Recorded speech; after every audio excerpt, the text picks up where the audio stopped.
అందరికీ నమస్కారం అండి. ప్రజెంట్ మనము నవధాన్య కంపెనీ వారి సితారా క్లస్టర్ బీన్స్ విత్తనం వేసిన పొలంలో అయితే ఉన్నాము.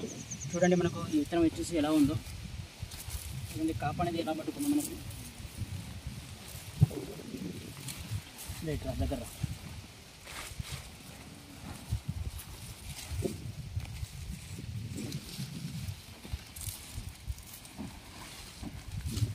చూడండి. మనకు కాయ కలర్ కానీ షైనింగ్ కానీ బాగుంది. కాయ పొడవు కానీ లెంత్ కానీ చాలా బాగుంది అనమాట. సో ఇట్లా ఉన్నట్టయితే మనకు మార్కెట్లో ఎక్కువ రేటు పరకాశ శాతం ఉంది. సో నవధాన్య కంపెనీ వారి సితారా క్లస్టర్ బీన్స్ అనమాట.